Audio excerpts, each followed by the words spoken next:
Have you ever noticed how some people cheat and somehow still sleep at night?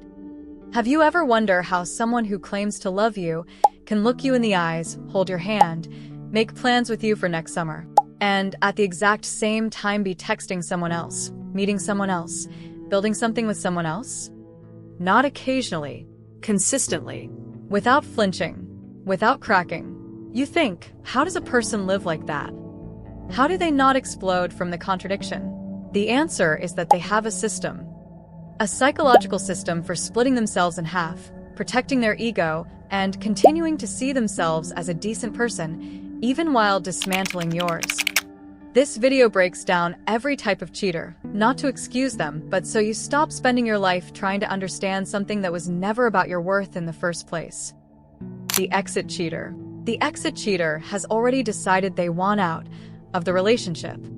They are done emotionally, mentally, sometimes physically, but instead of doing the honest, difficult, necessary thing of ending it directly, they engineer a different kind of exit. They cheat, not primarily for the other person, as a mechanism, a way of creating enough distance, enough damage, enough of a reason that the relationship collapses without them having to be the one who formally ends it. Sometimes this is conscious. Sometimes it is not.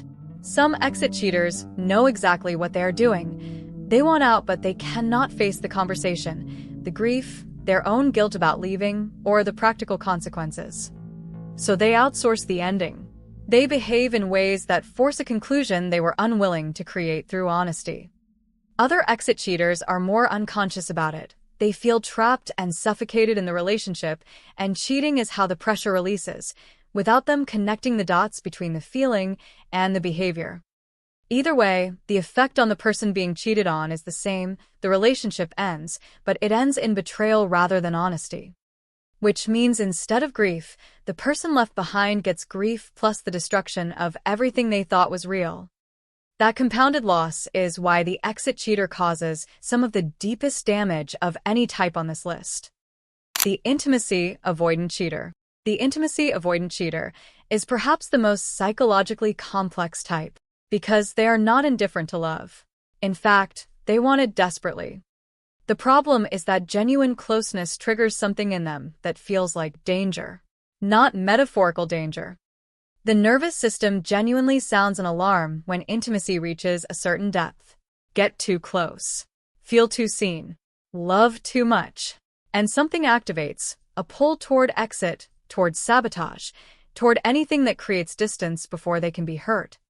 This is almost always rooted in early attachment wounds, experiences in childhood or early relationships where closeness was followed by loss, rejection, or pain. The nervous system learned, love ends badly. Protect yourself before it does. So the intimacy avoidant cheater gets into relationships they genuinely want, reaches a point of real depth with someone they genuinely care about, and panics. The cheating is not about the other person. It is a self-destruction mechanism. If I ruin this first, I do not have to wait for you to hurt me. The tragedy of this type is that they destroy the exact thing they needed most, and usually only understand why long after the damage is done. What they need is not a better partner. What they need is the kind of healing that requires sitting with the discomfort of closeness long enough for the nervous system to learn that it survives. The ego cheater. The ego cheater cheats for one reason above all others. To feel wanted. Not because the relationship is bad. Not because they are in love with someone else. Not even primarily because of physical desire. They cheat because the attention of a new person, the pursuit, the admiration, the confirmation that they are still desirable, fills something inside them that no relationship, no matter how loving, can permanently fill. Because what they are filling is not a relationship need. It is an ego wound. The ego cheater often presents as confident, and in many ways they are. But underneath the confidence is a fragile self-worth that requires constant external validation to stay intact. The committed relationship, with its familiarity and routine, stops providing the same intensity of validation it did in the beginning. Their partner knows them too well, takes them for granted in the ordinary ways that come with real intimacy. And the ego cheater, rather than addressing the internal wound, goes looking for the feeling elsewhere. Psychology describes this through the concept of self-serving bias, the instinct to protect the ego at any cost. They will tell themselves, "This proves I am still attractive. My partner should have tried harder. I needed this." Every story is written to protect the image. Every story puts someone else's responsibility for their choice in someone else's hands. If you were with an ego cheater, their wandering was never a measure of your worth. It was a measure of theirs. The emotional cheater. The emotional cheater is the type most people do not recognize as cheating until it is already deep, and the type that causes some of the most specific damage, because it involves the deliberate sharing of the most intimate parts of a person with someone outside the relationship.